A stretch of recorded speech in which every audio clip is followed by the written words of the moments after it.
My story is kind of unique. I was started in Ocean Grove, New Jersey, and that's where I've always been. But my start came when I was weeding a garden at the age of 15 with my mother, and the fellow who ran the beach came along and said to my mother, "I need him on the beach, let's come with me." That's how I got hired, and that's how I started in our town of Ocean Grove. People on the beach kind of knew everybody on the beach, and I guess they'd watched me being a water rat at a younger age and knew I could handle it, which turned out I guess I did. And what year was that, sir? Ooh, my best guess is that was about 1948. And in 1948, when you became a lifeguard, was there any tests or requirements that you had to take? Our test typical was to wait for a stormy day and tell the people who were interested in hiring out and to go out and rescue a working lifeguard who was a victim. The real issue was to see if they could handle themselves in the surf. And since then, I'm sure things have changed. Things have changed a lot, yes. It's a good thing. You've been instrumental in changing any of those requirements. Have you worked on any boards to do that? Well, down through the years, yes. I had gotten Red Cross life-saving course at the old natatorium in Ocean Grove, taught by the famous Howard Rowland, who was Asbury Park's Maven lifeguard for so many years. And also had a lifeguard training Red Cross course in high school. And by that time, the summers, I was working on the beach. But in later years, as the USLA became involved and the New Jersey State Department of Health realized they had to have some specific regulations that were pertinent to the open water because of the differences in the pool. USLA has some of that to offer, but they did not have a formal training plan as yet. So myself, and particularly with Greg Farry and Tim Gallagher, we did a lot of talking and a lot of writing based on some things that came out of a national conference that had been held in Galveston, Texas, in I believe in the 1970s. And that conference resulted in some checklists of things that lifeguards ought to do, but it didn't result in any requirements how to get them to that point. We took that and moved ahead with it and created checklist requirements, minimum requirements for age, for physical ability, for swimming ability, and skills that ought to be learned were appropriate to open water. And it was based, we decided that realizing every beach was different, it had to be a form of certification or training that was key to a specific beach, site-specific. And that we did create, and the state accepted it, and that proved to be quite successful. It put the onus of preparation on the beach. We had an approval requirements, minimum requirements for instructors we put together, and it lasted very well. And when the national USLA decided they needed to go that route too, much of what they used was based on what had been proven to be successful in New Jersey. And can you tell us what was your first assignment on the beach and what was your first season of lifeguard like? Well, it's kind of hard to remember back that far, but we were either lifeguards or somebody was a captain, so obviously a beginner started out his first several years as just a regular lifeguard. We worked 6 days a week. Ocean Grove was not open on Sunday in those days. And we got one late morning a week. That was it. And I believe we started out at $5 a day.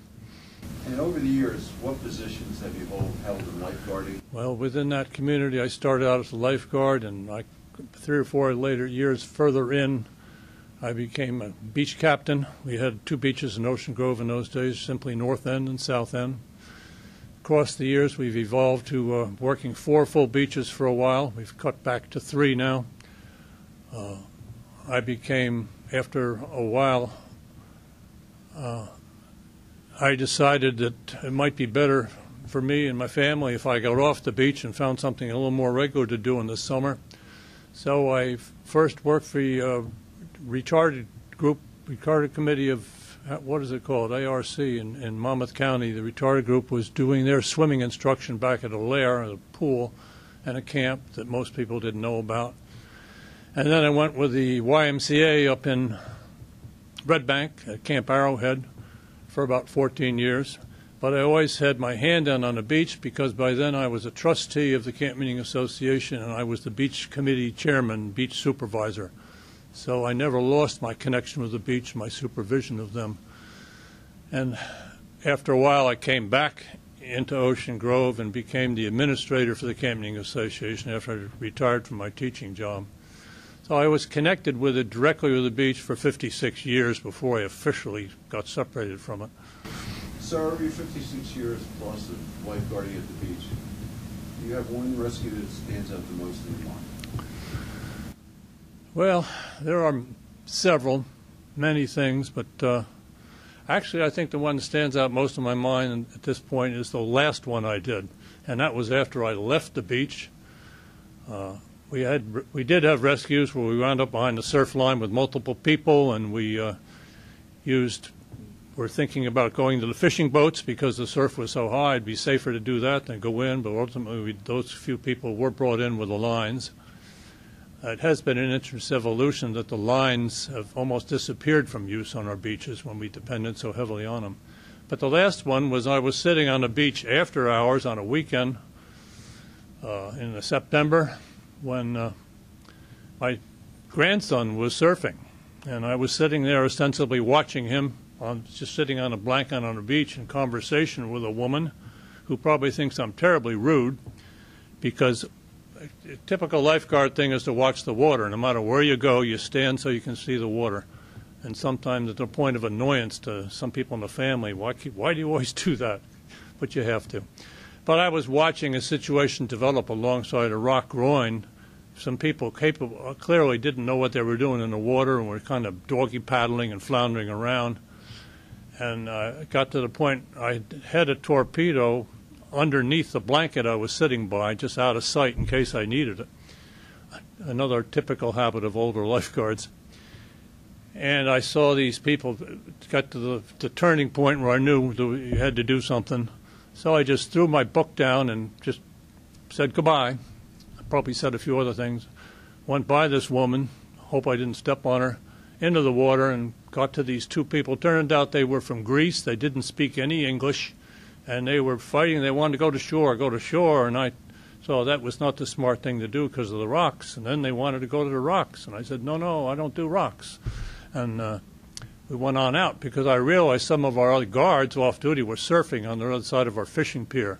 So my strategy was to just move them out with a rip current to the point that they could be seen around the jetty by Michelle Davison, who was our beach captain at that point. She was out there and some others, and they spotted us and came around, and they worked them all into the shore using their surfboards for flotation devices. That's the one I remember the most these days, thinking to myself, I'm never going to try to do this again. So, your 56-year-plus career, is there anything you'd like to talk about or mention? Well, the thing I'm probably most grateful for having been involved in accomplishing, I think it did the most good, was the certification committee work we had. But that still left us with a certification program with no textbook. And the USLA got involved and decided we needed to create our own textbook. There was nothing we could use.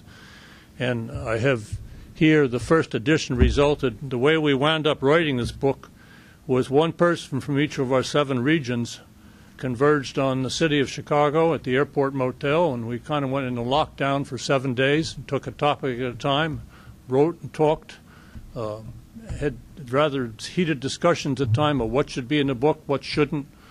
One of the interesting things to watch across the development of the USLA has been how the fierce regionalism has pretty much disappeared. We're all one organization, realizing that there's different is not necessarily wrong, and different techniques develop in different parts of the country because there's different kinds of water situations, which is something pool-oriented lifeguards have difficulty in dealing with. One box of water is one box of water, but every ocean situation is different. So we created the first edition of this book, and I was on that editorial committee, and subsequently we felt the need for an upgrade and improvement, and the second edition came out. And that's the thing I guess I could say I'm proudest of having been involved with. I continue my USLA involvement.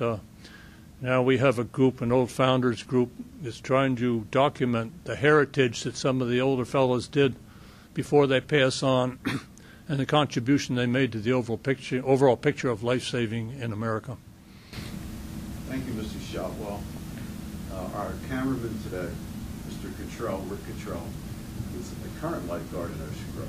If you had any words of advice for you, Mr. Cuttrell, what? Keep your eyes open and keep watching the water. That's sometimes lifeguarding can be very monotonous and boring, and people think you're not doing anything, and they say, "Well, what can you tell me this? Can you tell me that?" And I said, "Well, you can tell them, but you got to keep your eyes on the water." But it's a great life. The lifeguarding's got me all around the world. I had some involvement in international lifeguarding. Was to Germany. I remember being on a Holy Land trip and going up and talking to the lifeguard there, and discovering that the biggest thing on his mind was, please don't step on those stairs. I'm going to be inspected in 10 minutes, and I don't want any sand on those steps. But there's a great fellowship with the lifeguards. We got to Australia, got to New Zealand. Never know where it's going to take you. Mr. Shotwell, thank you for your time today, and we hope you continue for many more years lifeguarding. Thank you.